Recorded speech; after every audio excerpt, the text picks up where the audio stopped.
Hallo und herzlich willkommen zu Female Flow, dem Podcast für dein erfülltes, freies und sicheres Leben als Frau. Mein Name ist Svenja Thasner und ich bin Host und Gastgeberin dieses Podcasts, mit dem ich dir Impulse, Tools und ganz viel Empowerment rund um dein Leben als Frau und für deinen weiblichen Alltag reichen möchte. In der heutigen Folge habe ich einen ganz besonderen Gast zum Flow Talk eingeladen. Und er ist der allererste Mann in diesem Podcast. Es handelt sich dabei um meinen Breathwork-Lehrer Benedict Beaumont. Und Ben habe ich während meiner Zeit in Brighton in England kennengelernt. Und über ihn bin ich zum Breathwork gekommen, als ich damals in meinem Yoga-Studio spontan einen Workshop bei ihm gebucht und besucht habe und dann komplett begeistert von seiner Arbeit, von seiner Energie und von ihm war und dadurch ja wirklich erst so in diese ganze Breathwork-Welt eingetaucht bin. Und wenn du ein bisschen mehr Interesse an meiner eigenen Breathwork-Story hast, dann kann ich dir auf jeden Fall die Podcastfolge Nummer 4 im Female Flow Podcast vorstellen, weil ich da nochmal im Detail meine eigene Geschichte erzähle. Heute geht es wirklich um Ben und in dem Gespräch mit Ben werden wir ganz viel über seine persönliche Geschichte sprechen, wer er ist, sein Weg, wie er zum Breathwork gekommen ist. Und Ben ist der Gründer von Breathing Space, die Breathworks-Schule, bei der ich 2020 meine Ausbildung gemacht habe. Und mittlerweile ist Ben nicht nur ein unglaublich wichtiger Mensch und Freund in meinem Leben. Wir arbeiten auch zusammen und ich unterstütze seine Arbeit als Mentorin und als Breathwork-Lehrerin in seinen Ausbildungen, in seinen Kursen. Und Ben ist für mich wirklich einer der inspirierendsten Menschen, die ich bisher treffen durfte. Er hat einen unglaublichen Beitrag zu meinem persönlichen Heilungsweg geleistet, hat mein Vertrauen in Männer unglaublich gestärkt und wieder aufgebaut und ist generell gleichzeitig einer der wichtigsten Männer in meinem Leben und wie gesagt ein wirklich wichtiger Freund. Deshalb freue ich mich wirklich unglaublich doll, dass ich dieses Gespräch mit ihm führen durfte und wie gesagt, wir reden über ihn, über seinen Werdegang, über seine Vision hinter Breathing Space und wie er glaubt, dass Breathwork die Welt verändern kann. Wir sprechen darüber, wie manche Menschen einfach durch ihr Sein und durch eine Begegnung mit ihnen andere Menschen inspirieren können. Wir reden darüber, wie echte Verbindungen entstehen können, über die Wichtigkeit von Gemeinschaft in der heutigen Zeit, auch wenn sie zum Teil im Breathing Space zum Beispiel online stattfindet, weil wir ja über die ganze Welt verteilt sind. Wir reden darüber, unter welchen Bedingungen Menschen wirklich wachsen und in ihre eigene einzigartige Größe kommen können. Und wir sprechen über die Wichtigkeit des Weiblichen in der Welt. Also es ist ein unglaublich reichhaltiges Gespräch. Du hast es vielleicht auch schon gesehen, es dauert wieder über eine Stunde und mein Herz ist wirklich mit ganz, ganz viel Liebe gefüllt, wenn ich auf dieses Gespräch gucke, beziehungsweise wenn ich daran zurückdenke.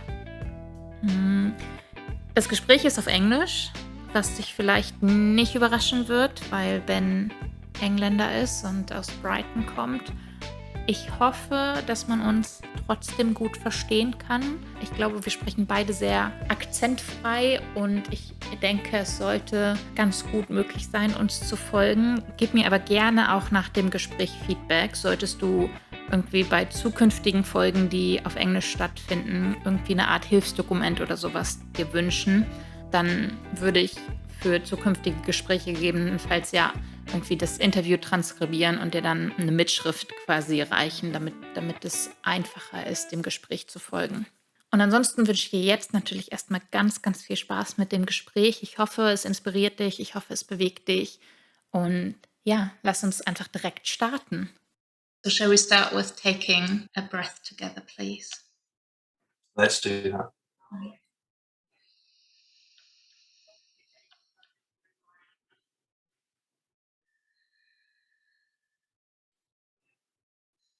Great, thank you. And I'm really, really excited to have you on my podcast today. I would say let's jump right in and ask you a couple of questions. I've done a little intro for the podcast in German because normally, obviously, my podcast is in German, and I just gave a bit of a story about who you are and like how we are connected. And people have heard my personal breathwork story in a different episode already, but maybe you can like take a couple of minutes just to introduce yourself with your own words and just tell us about who you are. What is it you are doing? What is really important to know about you? Thank you, Svenja. I would be delighted to talk about myself. Everyone loves talking about themselves. But before I do that, I just want to say thank you for inviting me on first. It's a real pleasure to be able to come on and to be interviewed by you. I'm genuinely thrilled to be here. But also, I just want to thank you for not just being a friend as well as a student in Breathing Space. I want to thank you for all the amazing work that you are doing in bringing breathwork out into the world. I feel, I see, I hear the amazing things that you are doing. And everyone who comes across you is so very fortunate. Thank you. To come into your presence. So a huge thank you to do that. Thank you. And that almost leads in to talking about me, actually, and to Breathing Space. My name's Benedict Beaumont, Benedict James Beaumont, if I've been really naughty. That's what my mum used to call me. I'm a Breathwork Facilitator, and I'm the founder of Breathing Space School of Breathwork, where you, Svenja, enrolled and learned to be a Breathwork Facilitator with me.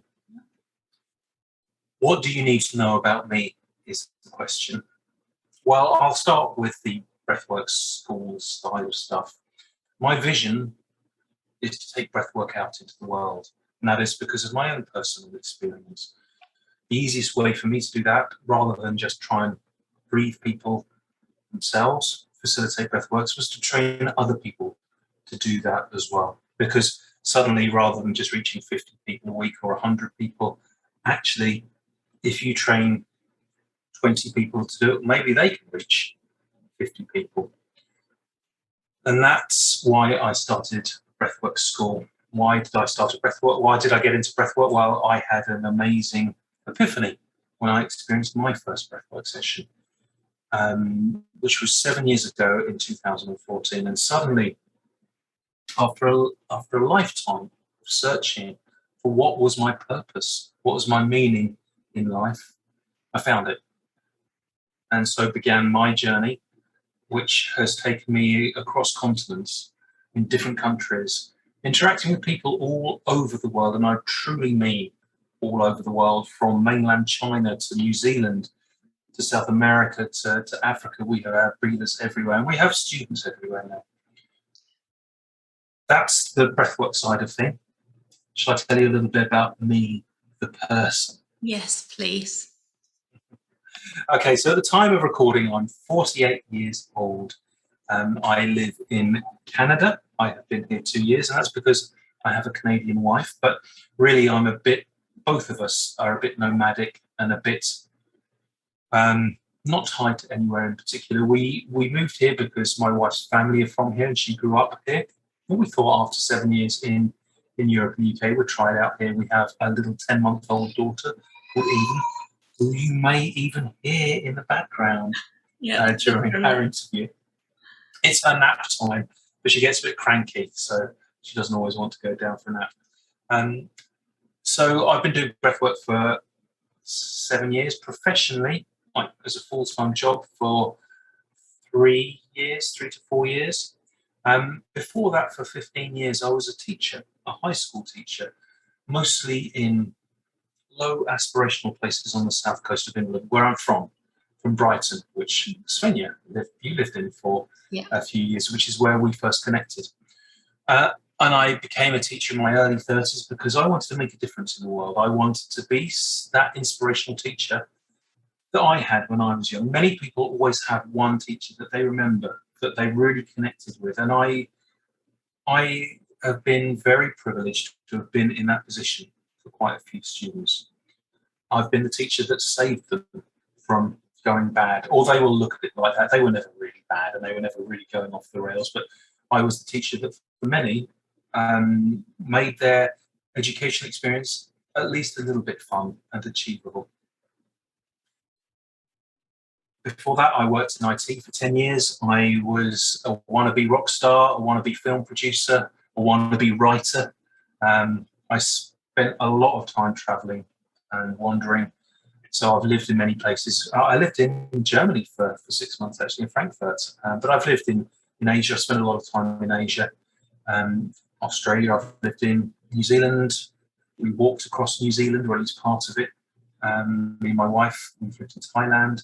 We spent 3 months living out the back of a car in North America. But mostly I am born and bred Brighton in the UK. There we go. That's me talking for about 10 minutes now.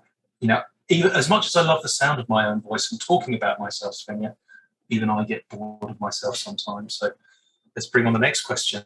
That's fine. Thank you so much. And can I just say, I love your story.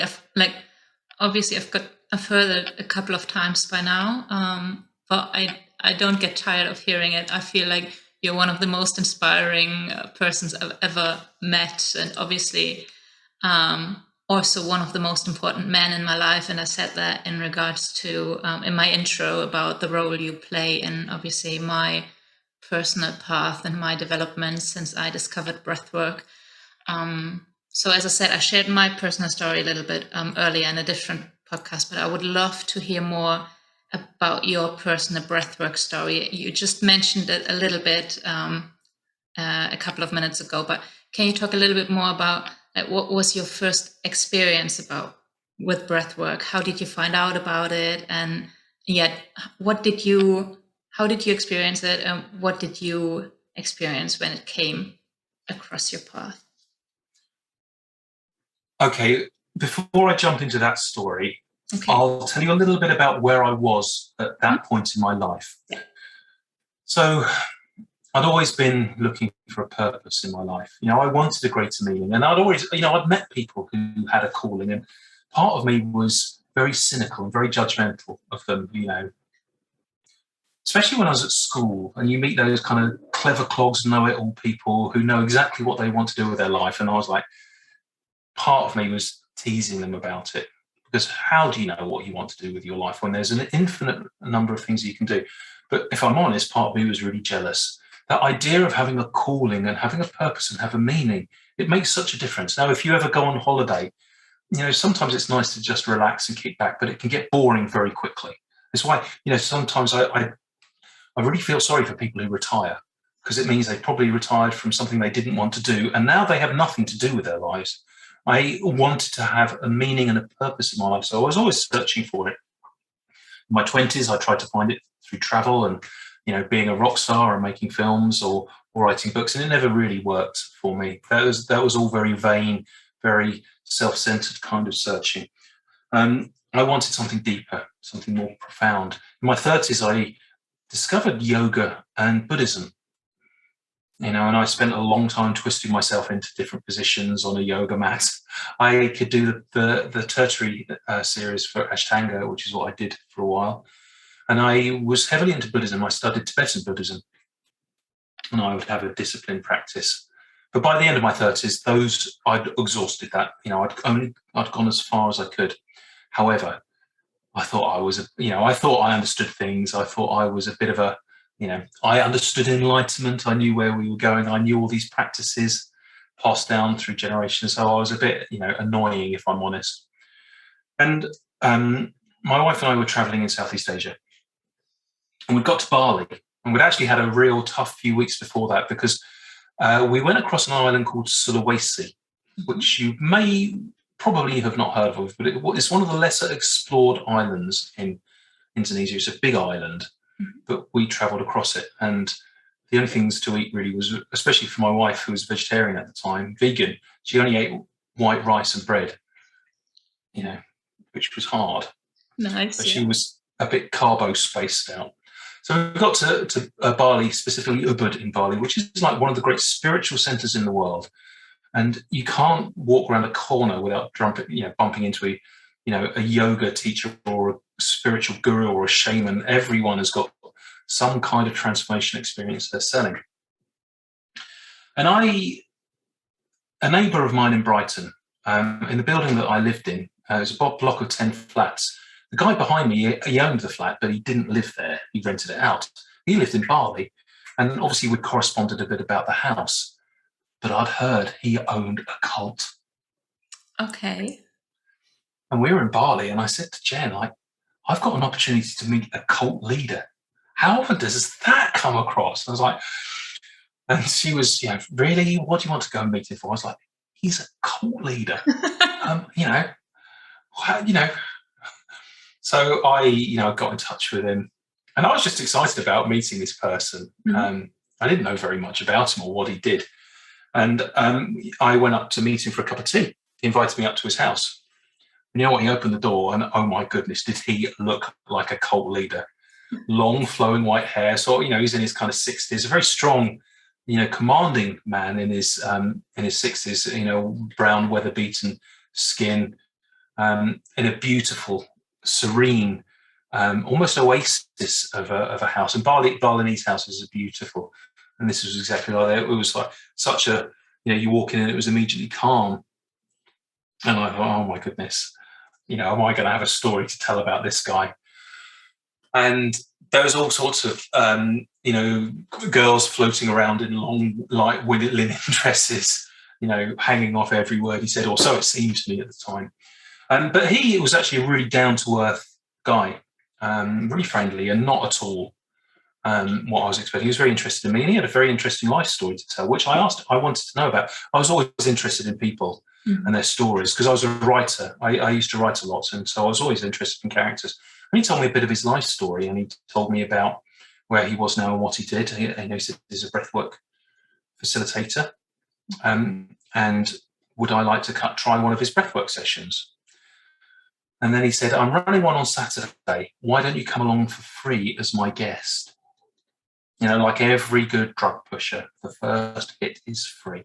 And as I said, at that point in my life, I'd already done yoga. I'd done a lot of Buddhism. I thought I knew, breath work, probably a bit of nose breathing, maybe some long, deep breaths. I've done that. I know what breath work is. So I said, sure, yeah, I come along. So me and Jen went along to his first breath work. And Svenja, and I'm sure some of your listeners will have experienced a conscious breath work. Probably, yeah. I had no experience, no idea of what was going on. I was in a room with 20, 30 people. He put on some, he showed us this breathwork technique, put on some music, we all lay down, and then holy mother of whatever, the shit hit the fan. There's one person on one side of me screaming like they were being stabbed, person on the other side having a full body orgasm, someone on the other side of the room laughing like they were being told the meaning of life in a cosmic joke. And everywhere life was kind of just going wild. But my own experience, 5 breaths in, I went to a deeper, more profound place than I'd ever been to. And bearing in mind, I've done a lot of meditation and a lot of yoga. It was the space that I'd been looking for all of my life. And, when we got to the sharing session later, I started hearing everyone's stories. Everyone experienced something radically different, but everyone had a very profound experience. And I knew that, all right, okay, I found it. This is what I was called to do. But I will tell you, and I will share with you something that I don't often share about that first breathwork experience, because it might put some people off. Okay. But you asked, so I'm going to tell you. Yes, please. You can experience everything in a breathwork session, whatever it means to be human. And some people get really very, very, very angry, or experience a difficult emotion. And, there was one person in that breathwork who had a terrible experience. They were so angry that they wanted to get up and kick people in the head. And I remember Anthony saying, I'm so pleased that you got to experience that emotion in this safe space. Where else does anger show up in your life? Is there something that you're not? And I was like, wow, what an amazing answer. Yeah. To allow that and to encourage it. But my own experience was the opposite. Very occasionally, people are gifted spiritual experiences and a true spiritual experience. And I was Buddhist at the time, but I'd lost belief or faith. I was raised a Quaker, if you've ever come across Quakerism. I studied anthropology, so I knew lots of different religions and lots of different spiritual experiences, but I was granted a true spiritual experience in that first breathwork I had. Not only did I have a communion, a union with a universal field, a deep sense of connection and oneness with everyone, I got to see angels. I actually got to see angels, beings of light, dancing in front of me. And this is from someone who doesn't believe, especially not in any kind of Christian ideology. I saw beings of light and angels dancing around in front of me. Excuse the swearing, but how the fuck do you process that? No, when you see them as clear as day, impossible.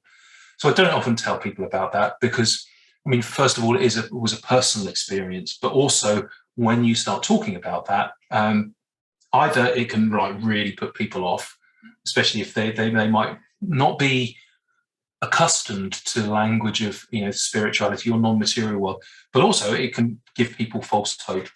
I have heard of miraculous things, like truly miraculous things that happen to people in breathwork, but I never really talk about them because I don't think it does breathwork any service at all to boast or to give people false expectations.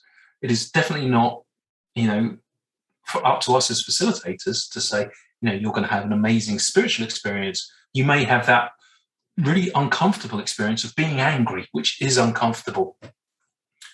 It is everyone's own, not choice, but everyone's own need. Their soul's curriculum decides what they will experience. And I was fortunate in that breathwork to have such a deep, profound spiritual experience. It really was non-denominational. But that real deep experience of spirit that I had read about in Buddhism, that I had heard of in yoga, that I knew was out there, that was the gift on my first breathwork. Yeah. Amazing. Thank you for sharing that. I didn't actually know that story. I knew how you got there, but I don't know the whole depth about it. And I feel like you just said it, but it does sound like a true gift. And obviously the impact it had on you led you all the way through to becoming a breathwork facilitator, to starting Breathing Space, to being here and doing this amazing stuff. And it's just I was just thinking while you were talking about just the impact breathwork has, because obviously my first session was I didn't experience, I still have this picture in my head. I still know exactly where I was in Brighton with you in my first session, in this little float spa yoga studio. And it just couldn't process. I know I went in quite unprepared. I was just really curious about your advert, which said something like getting into a different state without using any drugs. And I was like, oh, that sounds really fun. And then you talked about all the things that could happen. And internally, I really freaked. I was like, I don't think this is what I was expecting. I don't think I want to do this. And then the whole session, I was breathing. Can't even until today, I can't really say what happened. I just have blurry images and feelings of what was there. And so it's not you have something really pictures. It's more the feelings I had, the floating somewhere, definitely being somewhere else, having a completely different body reaction than I've ever experienced before. And then I don't know if you remember, but what happened after the breathwork was probably what was the most profound for me, because when I got up and we came back into the sharing circle, everything just broke loose for me. And I was just crying for 10 minutes in this circle. And I couldn't even say what was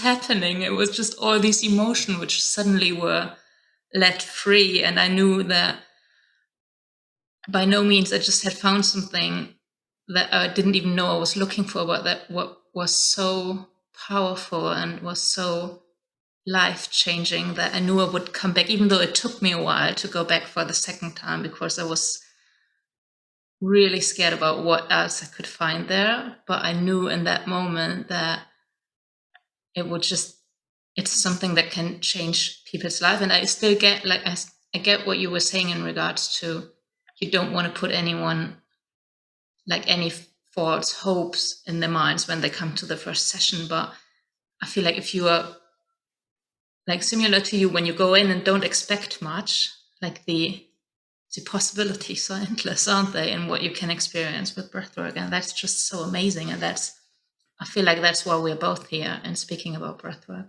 and doing breathwork. Mm-hmm. I remember that session very well, Svenja. I remember you in the corner. I remember you being very quiet, and I remember the tears. Yeah. I remember the tears.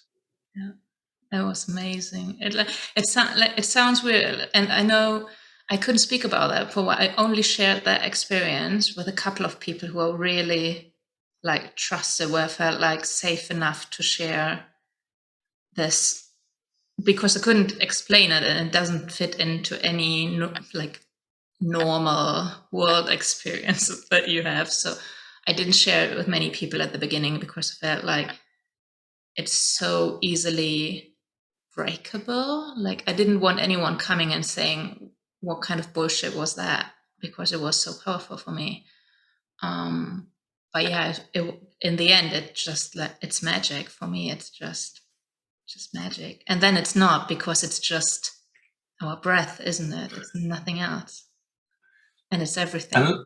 And look where it's taken you now. I mean, I would not have imagined that that Svenja who came in to that studio 3 years ago, like, to do what you have done since then, you know, and I've seen you done so much, not just learn to be a facilitator, but I've seen you starting your own, coaching.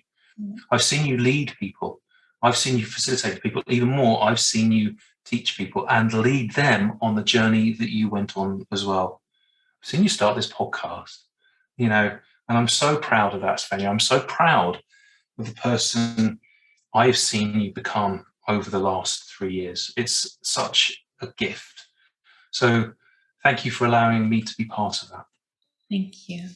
Thank you for saying that. And yeah, I feel like it's appropriate to say, like, I'm really proud of myself, because what I know, like, we talked about that a lot, and I shared, like, what your presence and you as a person meant for me and my development as well. But yeah, ultimately it feels like, and I think I said that in one of our couple of months ago calls or something, where I said, like, I feel like I'm becoming more and more myself, and I'm becoming more self-confident, and also, like, it feels more appropriate and easy for me to say, actually, that's my journey and that's my power, and I can feel, like, I can really feel it. And I'm still on a journey, but it feels like more, like, 2 years ago I probably wouldn't have just admired you for what you are doing and put you on a podest and just leave you there and be like, okay, he's amazing, he's such an important person for me, blah, but not recognizing how much strength there is in me. And that's definitely something that breathwork brought to me. So it's just an amazing journey we've been on to. And you know, it's also not so different for me either, Svenja. You know, it just takes one person really to inspire you. And for me, that was Anthony. And actually, Anthony probably inspired me more than the breath work than itself. Because, you know, as soon as I met him, I saw, yes, you are someone actually I could follow and someone I would like to be like.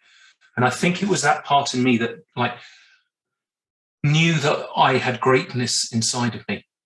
And I saw someone else who had realized their greatness, possibly for the first time. There weren't many people I saw, and I thought, yes, that is something, that is a greatness that echoes in me. And by seeing that in him, that enabled that to come out in me.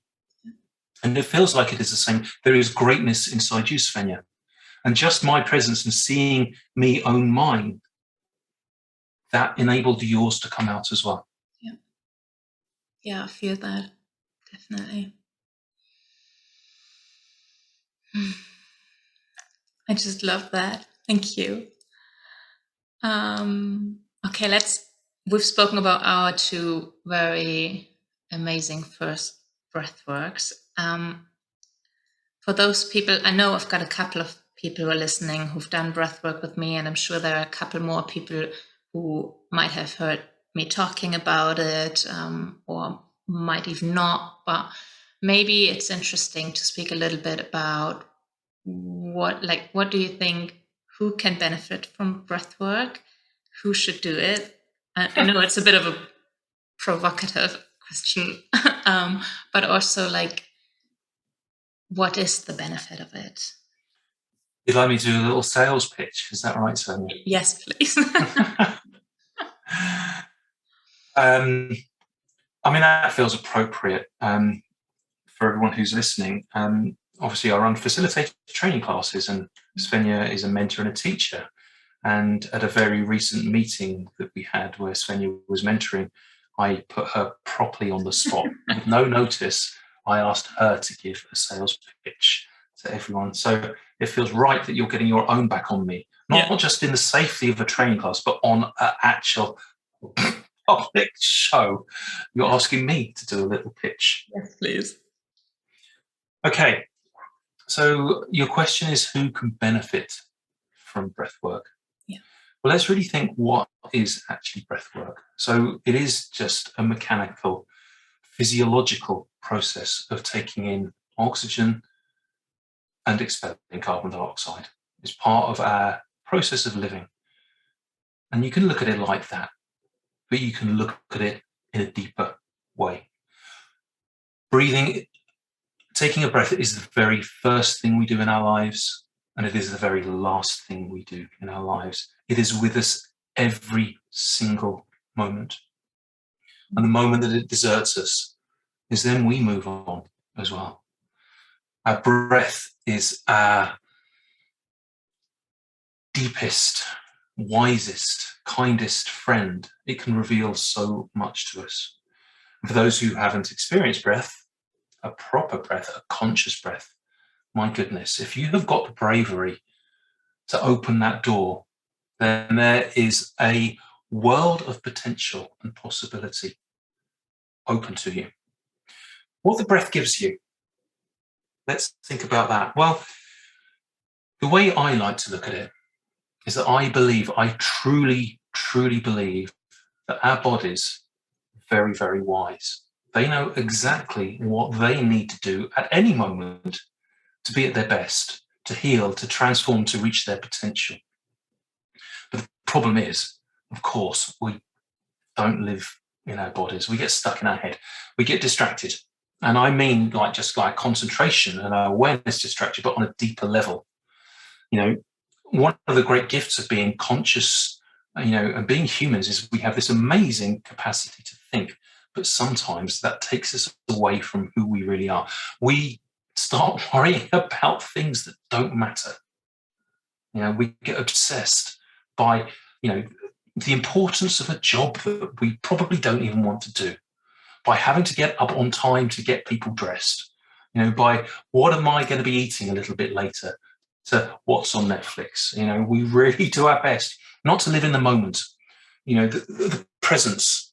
Breathwork is really about presence. And if you have studied the great, teachers, even the ones of the modern age, like Michael Brown, the Presence Process, or Eckhart Tolle, or Joe Dispenza, it is all about presence, about being there in the moment. Now, when we breathe, when we truly breathe, first of all, we're giving ourselves the space and the time to let our bodies do what they need to do, to heal and to transform, to be at their best. We quieten down our minds, all those different voices, like the inner critic or the slave driver. We quieten them down for just a minute, and we're giving our bodies the space and the time to do what they need. But when we do conscious breathwork, which, if you haven't done it yet, is a particular breathwork technique developed in the 1960s, but has its roots back through many of the wisdom traditions, that not only gives ourselves space and time, that gives our body energy, gives our body life force, gives it prana. And because our bodies are wise, it knows what to do with that energy. So every single time, for every single person breathwork gives us something different. So it may be physical healing. We are doing things with our body. We are changing our physiology, our blood chemistry, which can be enormously rejuvenative and healing to our body. It may work on a mental level. I come out of breathwork feeling like a genius. Like, I see ideas and solutions, and I credit Conscious Breathwork with the reason that I was able to start an international breathwork school. I was a Johnny Nobody teacher in the south of England with no particular skills, and suddenly 3 years later, I've got an international breathwork school with students everywhere, having these life-changing experiences. And you know what? It's been fun and it's been easy. It's just been joyful. So, how did that happen? And it's just because I really honestly credit breathwork, because every time I've had a problem or a block, I breathe. And I credit this conscious breathwork actually to widening my vision, to opening my mind, to helping me kind of rewire, upgrade myself to operate at this higher level. Breathwork is tremendous. It's the quickest tool I know for healing emotional trauma. So, whether you like it or not, and whether you believe in all this stuff, and I'm sure you'll have some listeners who think it's all a lot of crank, you're going to be wearing a mask. You're going to be, getting up every morning and pretending to be like really professional. I know the voices that go on in your head. I'll say to you, and if people could hear what was happening in your head, you probably wouldn't have any friends. So, one of my teachers, Jamie Cato, always says that, by the way, especially to Reiki practitioners. He says there would be no more Reiki practitioners, people for you, if they could hear what was going on in your head. So everyone puts on masks. We all have emotional trauma. We've all had shit. All our cards have been punched, in one way or another. And that can be very early on. Even if you've had a perfect childhood, there is still developmental trauma in your life. Breathwork is very powerful for shifting and for healing and moving on from that. And then there is that kind of really non-material, subtle experience like I had in my first breathwork. It may be that you need to experience that, and it's your body's gift to you to experience something like that. So who is it appropriate for? Everyone. When is it good? All the time. And, I may come across as a bit of a, quack salesman, but, I do it with such confidence is because I believe it.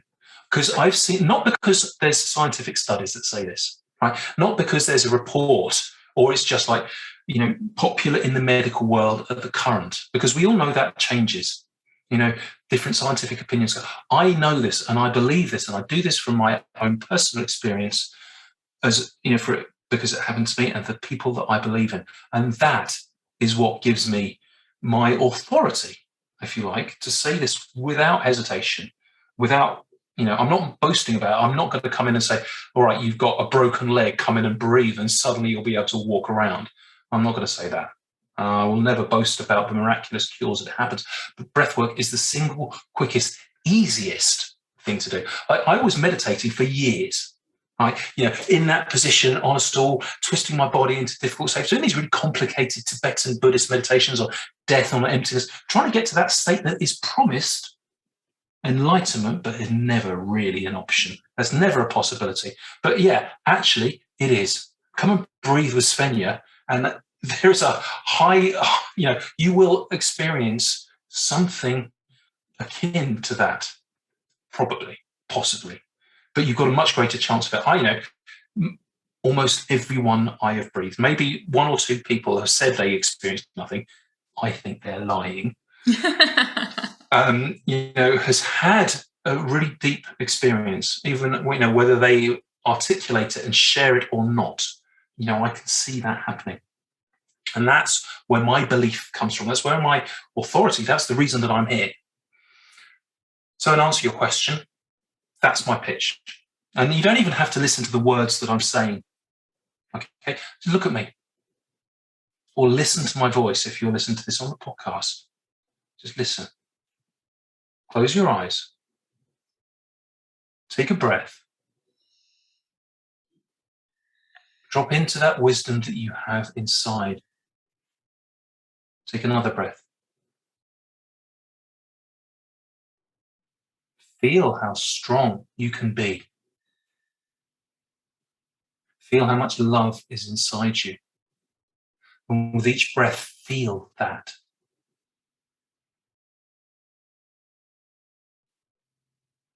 Don't listen to my words. Don't even listen to me. Listen to yourself. And you will know. You will know that answer inside you.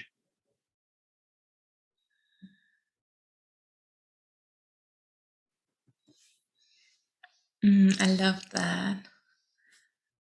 I don't think I was listening so much to your words, but to your energy, actually. Exactly what you just said at the end, but your energy when you speak about that is just amazing, and you just pulled me right back in. If I hadn't breathed with you yet, I would definitely come today. Like, let's do it right now. Well, Svenja, you did such a good sales pitch in that training course. I knew I had to step it up a bit. That was amazing. Thank you.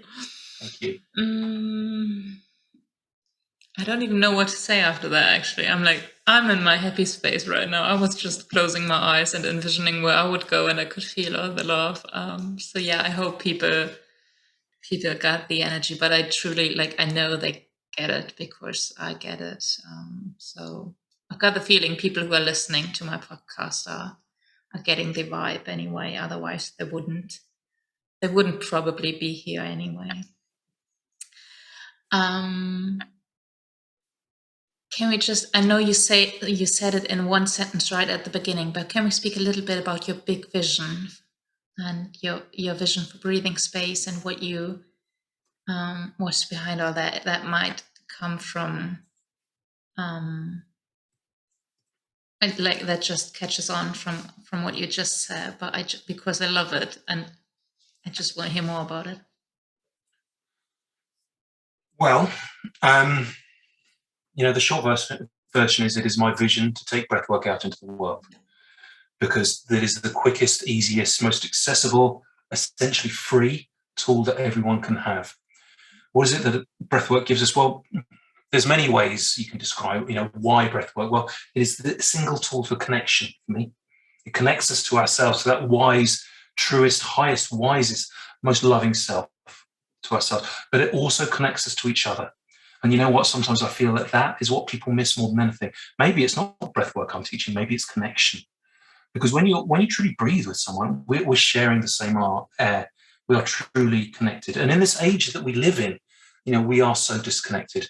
There's more connectivity, through our phones and the internet, but actually that deep personal connection, I think many of us are missing that. And that real community. When we breathe, there is no possible way that you can show up in a mask, not being your truest self, your vulnerable, strong, beautiful self, which is flawed and perfect at the same time. Full of scars, full of wounds, but beautiful. So maybe breathwork just is a tool that gets us to that place. And what is my vision? Well, I look around and I see a lot of unhappy people that don't need to be. I see a lot of people that are just miserable. My own, members of my own family, my own friends. I see people doing things that they don't particularly want to be, working in jobs that they hate, or just being unfulfilled, or not even realizing that greatness within them. And it may, greatness doesn't mean necessarily starting their own breathwork school. Greatness can just be showing up for your family in the truest way, not snapping at them in the morning because you're unhappy, not selfishly, doing what you want to do, but actually finding true happiness in making the world a better place. Or maybe just earning £1 million and having the best sex ever. I like that. Maybe that's what that connection will give to you. So that's the simple version of what I do and what I want, and it's a good reason for doing what I do. And whenever I do anything, I can usually take it back to that kind of area. Actually, if I'm honest, I can take it back to that kind of basic vision, I suppose. When I was starting off Breathing Space in 2018, and I was starting the company and everything like this. My wife said to me, you need a mission statement. You need a vision. What is it you're trying to do? And I sat down for ages, like trying to come up with a vision or a mission statement, and I couldn't do it. And then I read a book called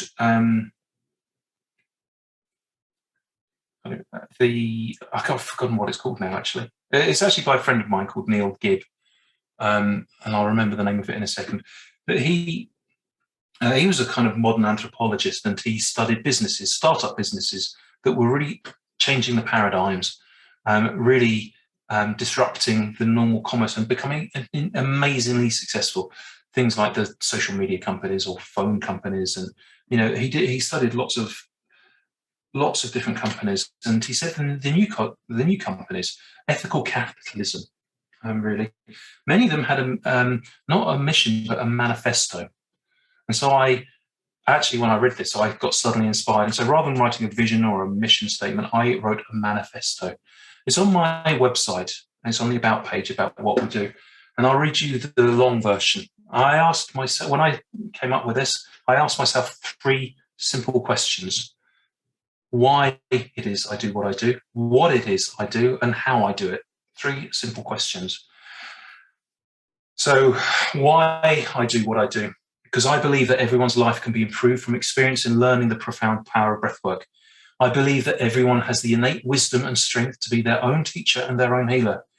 Everyone needs more meaningful connection and community in their lives. And that's my reason.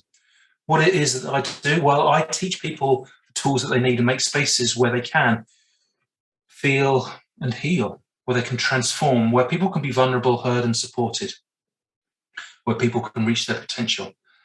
How do I do it? Well, I run powerful workshops and life-changing retreats, and I run training courses to empower those who share my beliefs to do the same. And I make community to make our journey fun, to make it enjoyable.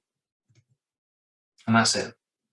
Everything I do can pretty much be taken back to those 3 questions. And if you're looking for meaning in your life, I really, really encourage you to take a few minutes and really think about those questions. What it is, what do you do? How do you do it? Why do you do it? Thank you for sharing that.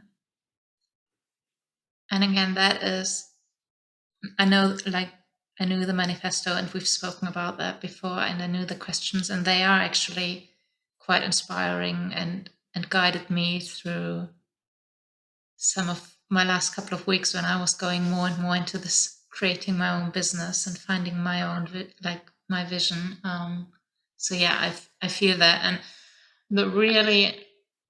I feel like the really inspiring part around that is that when you come to Breathing Space, when you go to any of the online breathing spaces, or when you come to a session with you, what you just told us about, you can actually really feel it. It's not just something you've written down somewhere, but it's actually there. And I think I've mentioned that, and I keep saying that to people when I speak about Breathing Space, but the number one thing that I feel whenever I'm in a breathing space is love and connection. Always. It always feels like coming home. And I know how much I sometimes don't even realize how much I miss it until I'm there again and I come back into a room of breathing space and can just feel this connection, even with people I haven't, basically except for you and a couple of other people I've met on some of the first breathing space,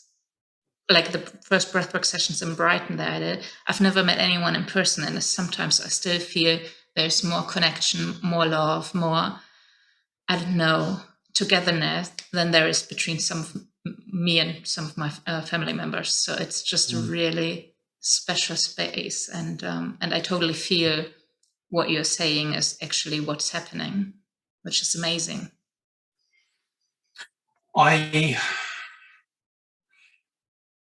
It also makes me think, and I don't know if this will resonate with you because of your culture, but it is the most efficient way to teach. Mm-hmm. I learned those lessons about love and connection through being a teacher. Now, if you think back to the teachers in your life, you never really remember what they taught you. Yeah. It's how they made you feel. And I learned that the most efficient way to teach something is by making an environment where people can flourish. And actually, when I was teaching, I came up with 2 rules to my philosophy to teaching is encapsulated in 2 rules. The first and most important is to create a supported, emotionally safe space.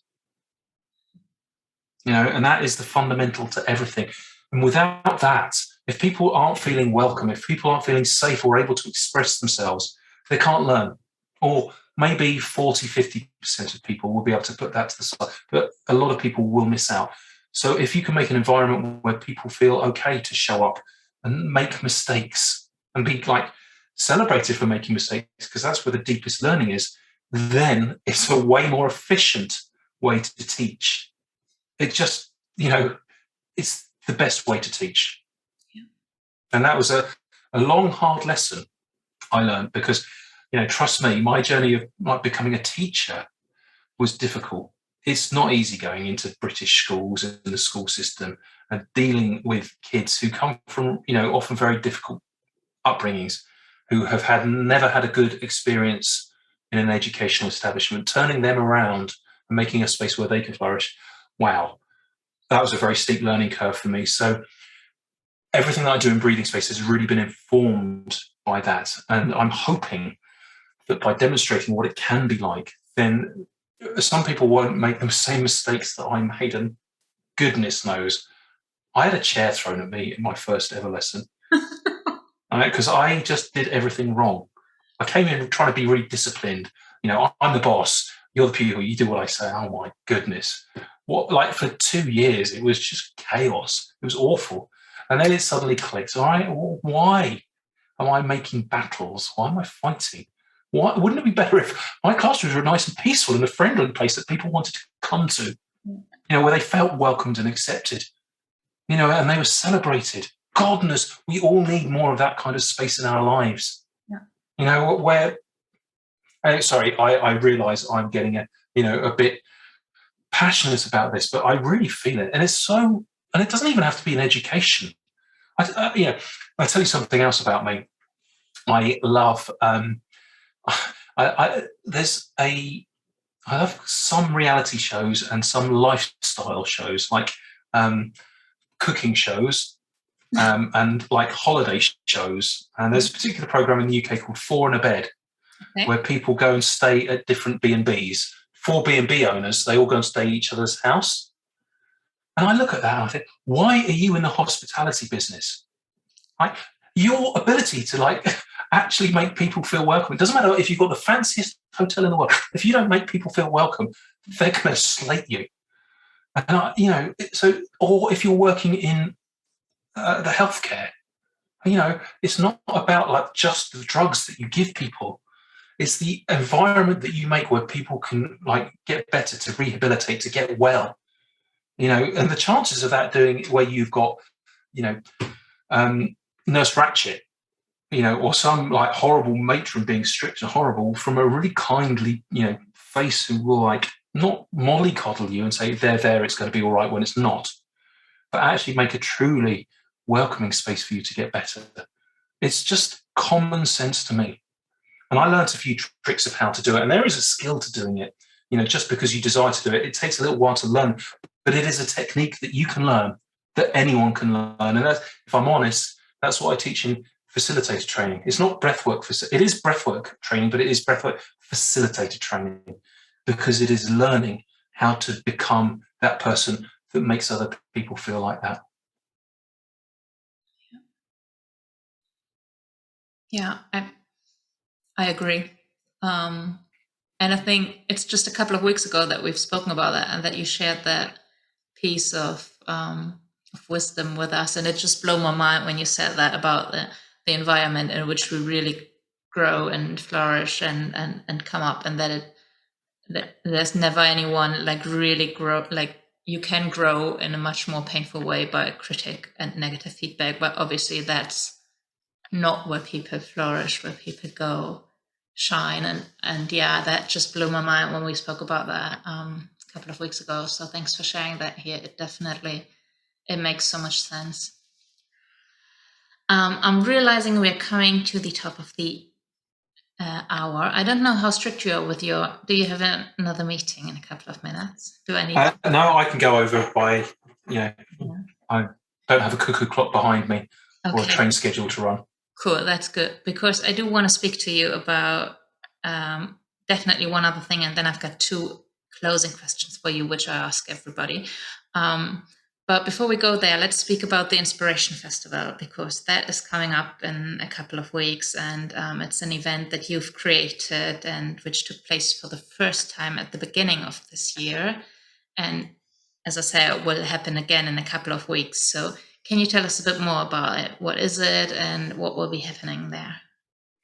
The Inspiration Festival is an online global 24-hour event where we invite in the leaders of breathwork to come in and share some of their story. This is different to many summits or festivals. This isn't about them teaching. This is what I'm interested in, is getting to know the person behind the Instagram shopfront version of themselves. Everyone's got an Instagram page or website where they present a shiny copy version of themselves. But I will be absolutely honest, there is no one who is a leader without having faced challenges. I want to know what life threw in their path to enable them to step up and become who they are. And we've had some really beautiful and intimate stories of how some global superstars in breathwork have had to step up and had some terrible, some real challenges. Sometimes they're terrible, but sometimes they're just really beautiful as well. So we have, over the 24 hours, somewhere between 18 and 20 speakers come in. And it's not like a TEDx where they just give a talk. It's more like a Q&A with a host who will ask them, and lead them on a journey through their story, through their lives. It's open, so it's a live Zoom session, so we have the possibility of questions from the audience as well. Bearing in mind, the closest that many people will get to one of these teachers is just in a class of hundreds. So to have that possibility of an intimate story and asking a question about someone's life is really powerful. Everyone has got a story to share about how they became so important, so in their own power, I think is what I need to say. And so the next one, we have got some really big stars coming in again. We have my teacher Anthony from Alchemy of Breath. We have Dr. Ella Manga, founder of Breathwork Africa. We have Binny Dansby, who was one of the very first people that Leonard Orr, the father of breathwork, really breathed in the 1970s. We have so many inspirational speakers coming in, and they really are the big names. But if I'm honest, that isn't the reason that the Inspiration Festival exists. I created it for Breathing Space trainees and students and facilitators to step up and lead on a global platform. When I run a training course, it's a 10-month online journey, and it's not easy. There's always a reasonable dropout rate. Around 20% is what I set myself. And you know what? I don't mind, because I don't make facilitator training easy, and it should not be easy. It's a hard journey that we need to go on, and we need to be prepared to go on it again and again, because we will be taking other people on that journey in breathwork. It's not easy. I wanted something at the end of facilitator training, almost like a rite of passage, a kind of baptism where people could step up and be seen on a global scale. So as well as the inspirational speakers that come in, Breathing Space facilitators step up and deliver workshops. And last time I think we had about 30 different workshops that people could choose, and you can choose up to 3 because we have 3 windows of workshops, and each time there might be between 10 and 15 different workshops offered, and each person who comes to the Inspiration Festival can choose which workshop they go to. And that's really why I created the Inspiration Festival. It's a charitable event. We charge for it because I want people to value what we're giving, but we're passing on all proceeds to charity because we wanted a positive way to give back to people as well. All the charities that we support have been chosen by the speakers and the organisers. So we're not making any money from this. And it's about $30 for the festival. So probably around 25 euros, possibly. Yeah. I'm not sure exactly how it translates. And it's on the 18th of September, Saturday the 18th of September. It starts at midnight UK time, so that will probably be 1 a.m. Central European time. And I do believe, Svenja, you were the only person, apart from me, who stayed awake for the entire 24 hours at the first festival. I did take a couple of naps in between, but yeah, I was online for most of the time. That is actually true. What was your experience of it? And exactly what you said at the beginning, like the speaker you had last time, again, the name just says it, are so inspirational, inspiring. And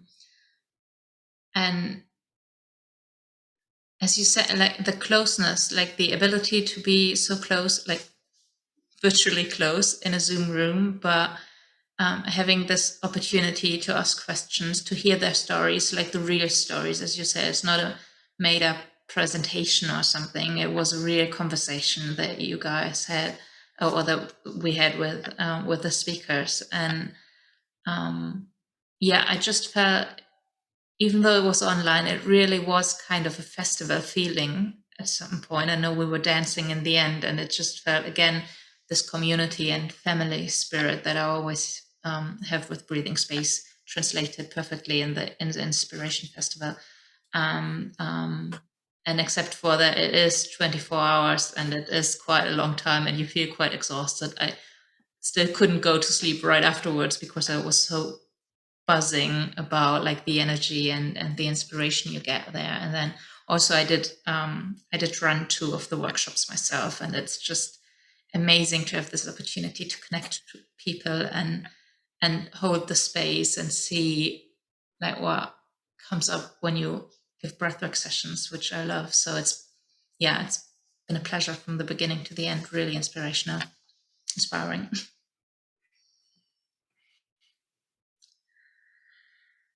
Yeah, so I do hope people sign up for that. That's why we're doing the interview at the moment, because it's close to the Inspiration Festival in September, and I can only encourage people to get a ticket and get really inspired. Thank you. I appreciate you reaching out to people, Svenja, and showcasing this to your network. Thank you so much for the opportunity. No worries. And even though I'm still really gutted because I can't make it, I'm still I'm on a training myself on that day, and I was like, how can you do that to me? But no, I'm going to watch the recordings because I'm really looking forward to what you are creating for a second time. And that's I don't think you've mentioned that, but that's something that's going to come around again and again, isn't it? It's something. My aim is to do them every 6 months on the equinox, around that kind of change of the year. Who knows? I'm sure we will. Cool. March will be the next one. Cool, amazing. Thank you. Okay, so first of all, thank you so much for sharing so much with us today. I feel like there were some of the stories I've known before, some of the stories I didn't, and my heart is just like exploding with love at the moment. I feel like I do hope that people got a lot out of it, because I feel I've got a lot out of it. I've got 2 questions at the end of each talk that I ask people who come into my podcast. As you know, my podcast is called Female Flow, so I focus on femininity, and in my work, I'm focusing on supporting women to feel more safe in their own femininity. And even though I'm mostly focusing on women, I do believe that all people energetically have both, like the male and the female energy within themselves. So my questions I normally ask, and I ask that to you as the first man in my podcast, what does femininity mean to you? And do you and how do you embrace and live your female qualities and your female energy in your life? What a great question. What a great question. So what do I experience of the feminine? Well, I'm going to take it back to the yin and the yang. Mm-hmm. So the yang state, that traditional masculine, is a kind of very active, it's a kind of doing, it's a kind of striving, it's a pushing, it's a kind of work side. And then the feminine side, the yin side, is a stillness, a creative, a kind of opening, a welcoming kind of state. It's a surrendering state, rather than the yang side is a kind of pushing, kind of trying, active kind of state.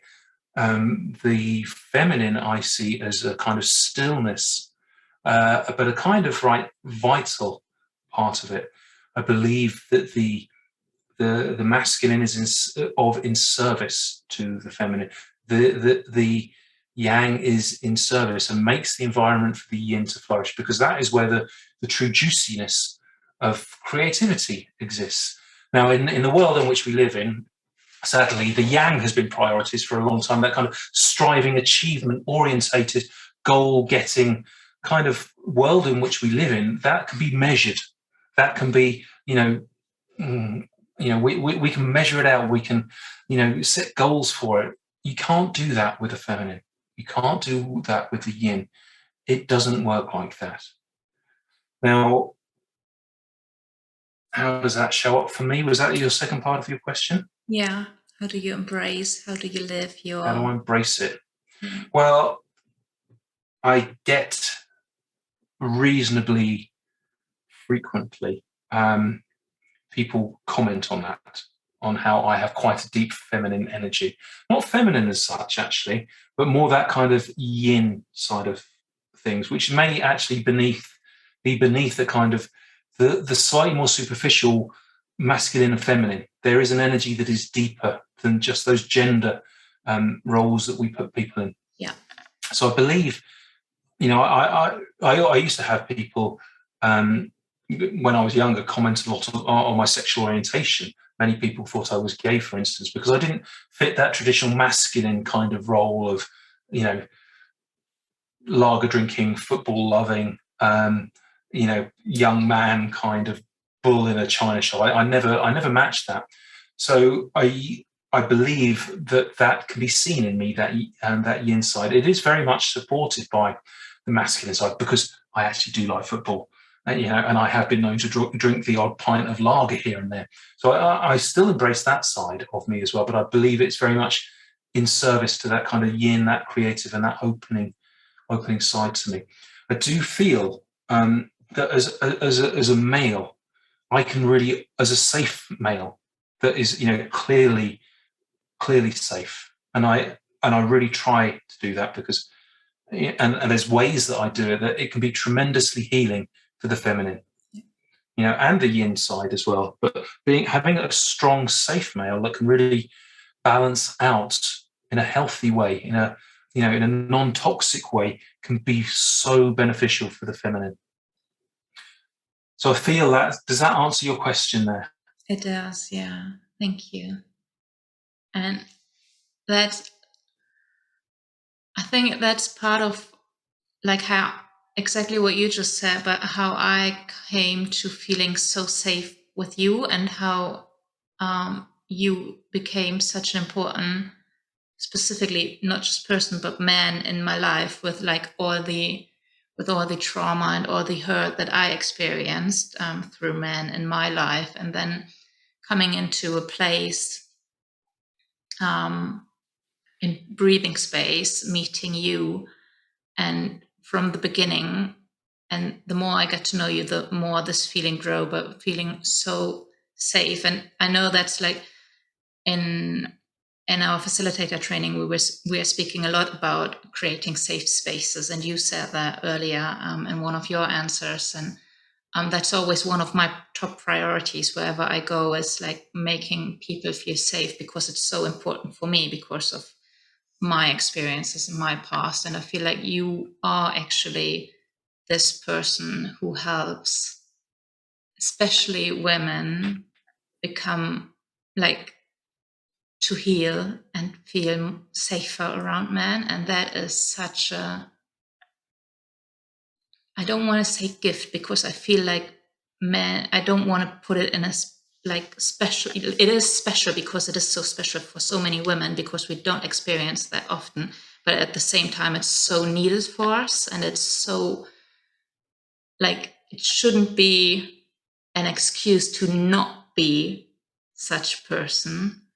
But still, it's so rare. So what you're doing is actually giving women a gift by creating this really safe space. And that's just, it is really healing, exactly what you said, like being this man, being able to hold both your female and your masculine side, quite balanced, and being aware of it as well is really supportive.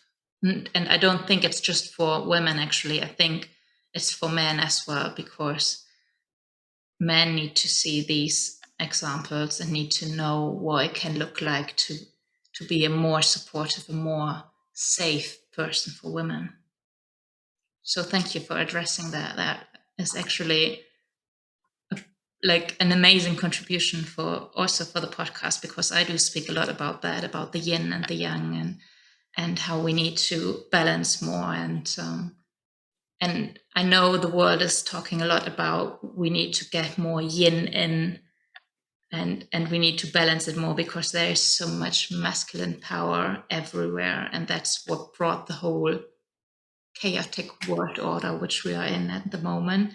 But it doesn't happen by just women try to push and come back. We need men with us. We need everybody to, and not just work, but just to embrace it, because working and pushing is masculine qualities again, isn't it, as you said? Yes, it is. So that was quite a long response from me to your response, but I just want to say it really hit home with me, and thank you so much for sharing that. Oh, thank you, Svenja. You know, I hear all your thanks and your gratitude, but I am. It doesn't feel like I'm doing anything particular, just being me.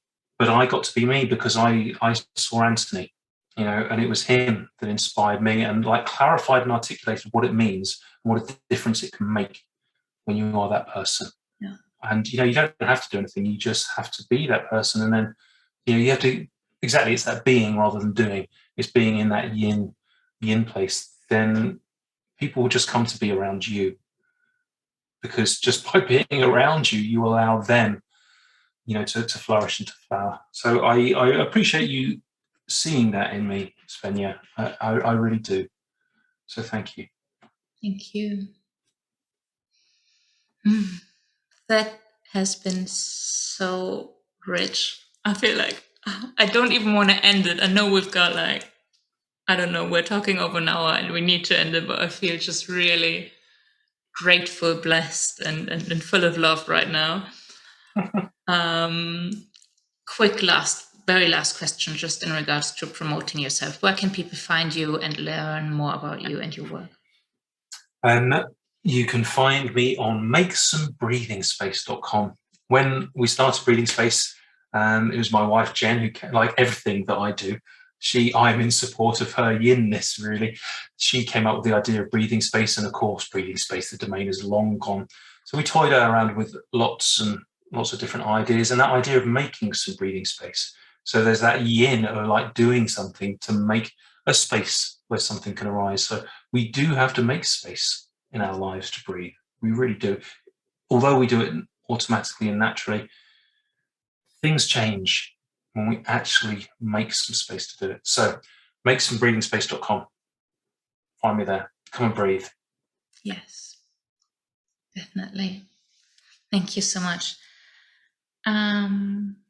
Thank you, Svenja. Honestly, this has been one of my favorite podcasts that I've done, and I've done a lot, but I really appreciate the space that you have given me in order to articulate, which for some of these things is the first time that I've spoken about them. But having a space to be able to do that really makes it clear for me, makes it powerful for me. So this has been one of my favorite interviews as well. Thank you so much. And it is an honor to do it with you, one of my top students. Thank you. I appreciate that. Thank you so much. So to close that off, shall we just take another breath off together? You, me, and everybody who's listening. Maybe just close our eyes for a second, drop in, and just feel the energy of this last hour and our conversation. Let's take a deep breath together.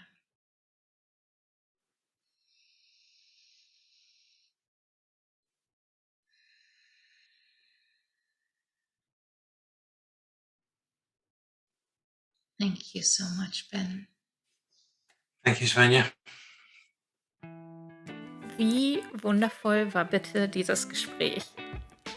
Ich hoffe wirklich, dass es dich berühren konnte und dass du ein besseres Gefühl dafür bekommen konntest, was für ein wundervoller Mensch Ben ist. Wie gesagt, für mich ist er so eine Inspiration und so eine große Unterstützung in meinem Leben und auf meinem Weg bisher gewesen. Und ich bin unglaublich dankbar dafür, dass er sich die Zeit genommen hat, dieses Gespräch mit mir zu führen. Schreib mir gerne über Instagram oder per E-Mail, was der Flow Talk mit Ben mit dir gemacht hat und welche Gedanken du während und jetzt nach diesem Gespräch hast oder hattest. Und in den Shownotes findest du natürlich nochmal alle Informationen zu Ben. Ich verlinke dir seine Webseite, seinen Instagram-Account. Ich habe auch das Buch, was Ben während des Gesprächs erwähnt hat, von Neil Gibb nochmal verlinkt, weil das wirklich einen sehr großen Einfluss auf Ben hatte und große Inspiration war. Also wenn du dir das gerne mal angucken möchtest, findest du dazu den Link auch.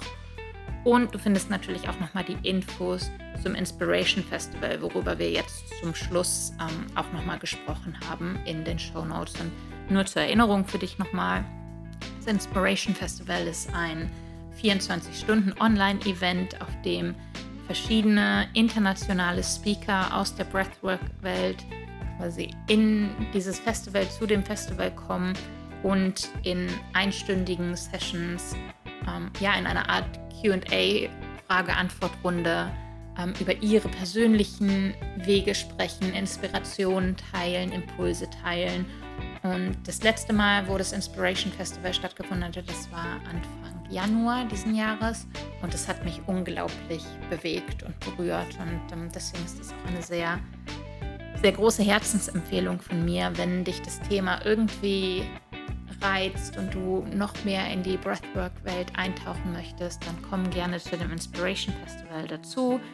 Der Eintrittspreis ist relativ gering und alle Einnahmen aus dem Event werden quasi an gemeinnützige Hilfsorganisationen gespendet, die die Speaker von dem Festival vorher ausgewählt haben. Dazu findest du auch alle Informationen bei Ben auf der Seite. Und dann hast du neben den Speaker-Sessions eben auch noch die Möglichkeit, an verschiedenen Workshops teilzunehmen, Breathwork-Workshops, wo du nochmal diese Breathwork-Methode selbst, über die Ben und ich ja jetzt sehr viel gesprochen haben, also Conscious Connected Breathing, die verbundene Atmung, wo du die selber auch in Form von Workshops ausprobieren kannst, daran teilnehmen kannst und auch einfach noch andere Breathwork-Trainer kennenlernen kannst und neue Erfahrungen sammeln kannst. Und wenn du jetzt nach dem Gespräch Lust hast, Breathwork noch mehr kennenzulernen und vielleicht selber auch nochmal auszuprobieren und nicht an einem Inspiration Festival teilnehmen möchtest oder zusätzlich noch mehr Erfahrungen machen möchtest, dann kannst du sowohl mit Ben oder mit mir Breathwork-Sessions buchen. Meine Breathwork-Angebote findest du natürlich auf meiner Webseite und ich biete aktuell sowohl Einzelsessions als auch Gruppensessions an. Die Gruppensessions sind alle 14 Tage montags für Frauen und finden natürlich auf Deutsch statt. Wenn du mit Ben bzw. mit Breathing Space deine Erfahrungen machen möchtest, die Sessions finden natürlich auf Englisch statt und da gibt es montags vormittags, donnerstags abends und freitags mittags die Möglichkeit, an kostenlosen Sessions teilzunehmen. Und wie gesagt, auch da findest du die Links wieder in den Shownotes. Und dann möchte ich jetzt ganz zum Schluss nochmal auf ein besonderes Angebot von mir hinweisen. Ich habe nämlich letzte Woche einen neuen Online-Workshop gelauncht, der heißt Let's Breathe, also lass uns gemeinsam atmen. Der findet Donnerstag am 16. September abends um 20 Uhr statt. Und in diesem Workshop geht es darum, wie du mit deinem Atem dein Leben wirklich verbessern kannst und noch stärker in die Verbindung mit dir und deinem Körper kommen kannst.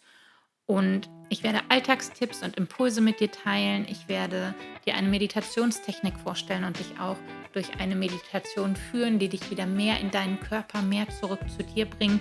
Und es wird die Möglichkeit geben, dich mit anderen TeilnehmerInnen auszutauschen und ja wirklich praktische, alltagsnahe Impulse mitzunehmen, die du dann auch in dein Leben integrieren kannst, sodass du deinen Atem nutzen kannst, um dich selbst zu stärken und um dein Leben zu verbessern und zu verändern. Der Workshop ist für Menschen jeden Geschlechts offen und er ist kostenlos. Das heißt, selbst wenn du nicht weißt, ob meine Arbeit was für dich ist das eine gute Möglichkeit, einfach mal mich besser kennenzulernen, Impulse für dich mitzubringen, die dir garantiert helfen werden und einfach mal reinzuschnuppern in meine Welt.